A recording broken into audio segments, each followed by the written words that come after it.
The Nikon ZF might have the best manual focus shooting experience out of any digital camera on the market right now, but to fully appreciate how good the ZF is, you first need to try a Leica, taken thousands of frames over 3 years of zone focusing and shooting wide open with manual focus. I love my 35 and 50mm Summilux on the M10R and M10 monochrome. I thought nothing could beat this experience until the ZF. With the help of 6 in-camera tools and 1 third-party accessory, the ZF at a fifth of the price gets close but not quite. Manual focus subject detection, automatically zooming into the subject eyes, is the one that grabs all the headlines, but it's not my favorite tool on the ZF. I hope Nikon can steal 3 things from Leica to take its manual focus experience to the next level, and it might just happen because history tends to repeat itself. Nikon made their way to the West in the heat of a forgotten war 75 years ago, and it was all ignited when a Leica shooter switched.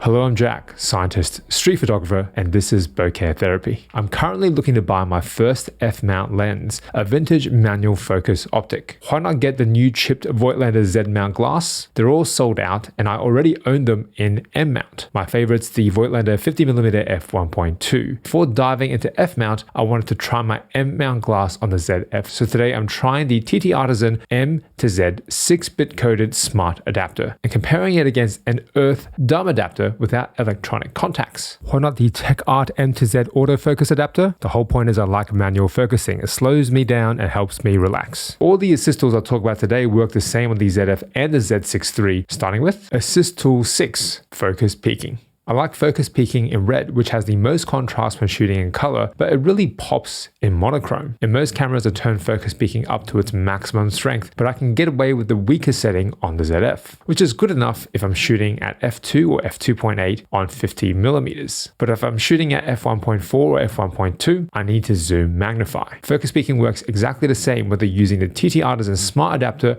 or the Earth Dumb Adapter, but the ZF has more sophisticated ways to make sure your image at the end is sharp. David Douglas Duncan couldn't quite believe his eyes. A spur-of-the-moment portrait taken by his assistant in fading light turned out sharp, really sharp. The lens Jun was using was the Nikkor PC 8.5cm f2, 5 elements in 3 groups, and it inspired Duncan to tour the Nikon factories. Duncan then made the switch from Leica to Nikkor glass because for his next assignment, sharper glass may literally mean life versus death. Out of heritage alone, should this be my first vintage Nikkor lens? Assist Tool 5 on the ZF Digital Split Zoom. This is used by landscape shooters to check the foreground and background are all in focus, but street photographers can hack it to check infinity focus. When you add Digital Split Zoom to the eye menu, it shows you 2 boxes side by side, both zoomed in to 100%. I have 3 markers set up in this scene, 3 meters, 5 meters, and 10 meters away from the camera. For this Voigtlander 50mm, roughly everything from 3 meters to infinity should be in focus. I have my left box on the 3 meter marker, right box on the 10 meter marker. 3 meters is sharp, 5 meters is sharp, and so is 10 meters. It works fine on both the smart and dumb adapters, but you should check infinity focus for every adapter lens. I've found myself using digital split zoom more often than I thought. Way more often, actually, than the ZF's most hyped feature, Assist Tool 4, Manual Focus Subject Detection. The ZF can look across the whole frame or within a small or large box for subjects to detect. And once it does, there are extra signals to help you nail focus. If your lens is chipped, you get all the bells and whistles. Indicator arrows on the bottom left corner, a little to the left, a little to the right, little boxes that come up around the eyes or face that flash green when you've got it. When you zoom magnify in the setting, it jumps straight to the subject it's detected. For unchipped lenses and adapters, you lose focus confirmation. No green boxes or corner arrows, but zoom magnify still jumps to the subject and their eyes, works on any adapter and any lens, which is why the ZF is so powerful for manual focus. But this tool isn't my favorite. Street scenes are too complicated. There's too many potential subjects. When I zoom magnify, there's no guarantee the camera will pick the same subject as me. It slows me down rather than speed things up, and the next few assist tools fit my workflow better.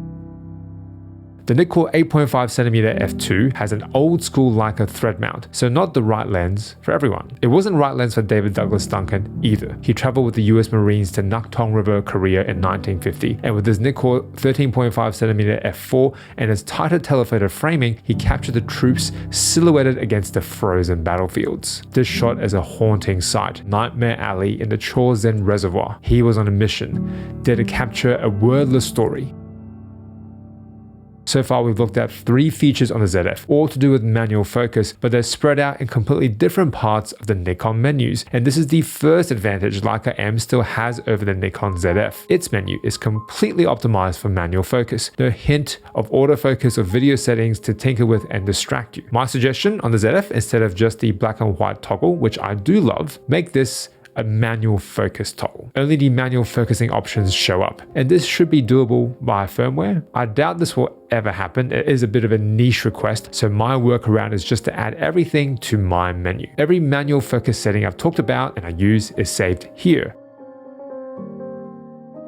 The ZF and the Z6 III's IBIS is the real deal, up to 8 stops of VR, but it's not so rosy when manual focusing. Using the chipped TT Artisan adapter and this 50mm f1.2 lens, I was able to hand hold down to 1/10 of a second. Could just be me and my shaky caffeinated hands. When I used the unchipped Earth adapter, I could only get it sharp down to a 50th of a second, maybe a 25th of a second at a push, which in my testing is not quite as good. This is even after I toggle Assist Tool 3 on the ZF non-CPU lenses. You can program up to 20 different lenses, specifying focal length and maximum aperture, which makes getting the correct EXIF data a little easier. You have to do this with the Earth adapter, but on the TT Artisan adapter, you can set the focal length with the dial and transmit to the camera using its button. It allows you to record the aperture setting when you're shooting, but you need to adjust it both on the lens and on the camera body, so it's not a perfect fit. This is the second advantage Leica M has over the ZF: in-camera lens profiles for their own line of manual focus lenses. Leica populates its menus with its most legendary optics, both current and vintage glass. If your third-party lens isn't 6-bit coded, you can pick from one of their Leica lens profiles to feel like you're part of their rich legacy. And wouldn't it be cool if the legendary Nikkor 8.5cm f2 that David Douglas Duncan tried is right there in the menu? Nikon could copy Leica and lean more into their heritage, and best of all, this is doable via firmware. Assist Tool 2 on the ZF is a long-standing Nikon feature, trap focus. The camera only takes the shot once the subject is in focus, trapped by the autofocus algorithm, or in this case, hacked for manual focus detection. The camera needs to be set to AFS. Then in the custom pencil menu, select A6 AF activation. AF on only in the next menu. Then use the arrow to go one more sub menu down. Disable out of focus release. When you fully press the shutter and start manual focusing, it doesn't fire because out of focus release is disabled. Only once the camera thinks you've nailed focus does the shutter actually fire. I had a few misfires in my tests shooting a tiny figurine at f1.2 against some bookshelves, but if you're shooting a high contrast scene where the subject stands out, trap focus could be a big time saver. Unfortunately, this feature is completely ruled out on dumb adapters and unchipped lenses. There's no way to engage AFS without a chip. The camera is stuck in manual focus mode, and trap focus needs AFS to work. On Leicas, you can start focusing using the rangefinder patch before the camera even turns on. This is a real advantage when you're shooting wide open at night. When the glow of the EVF or LCD might give your position away, I think the top panel display in cameras like the Nikon Z6 III are underutilized for this purpose. The arrows and focus confirmation boxes, couldn't they be displayed on the top LCD? Or how about a distance scale when you're zone focusing? If Nikon gives us a few more manual focus features via only a firmware update, it might just overtake the Leica altogether.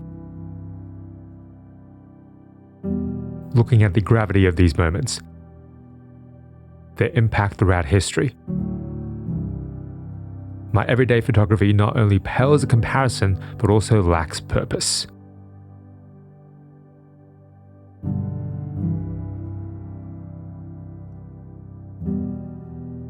Why do we keep on shooting?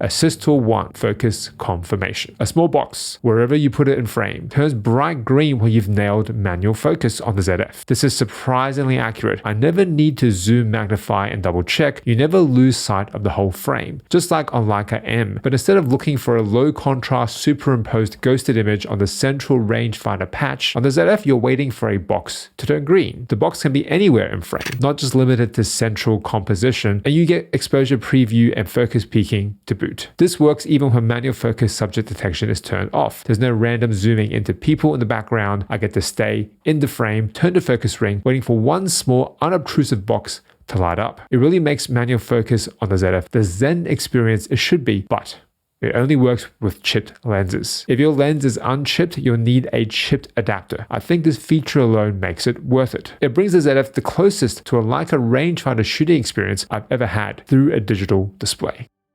David Douglas Duncan introduced Nikkor lenses to his fellow photographers and Nikon to the world. The majority of Duncan's photos in his 1951 book This Is War were captured on a 50, the Nikkor 5cm f1.5. So 50mm is what I'll go with for my first f-mount manual focus optic. Looking backwards has made me better appreciate the humility of the present.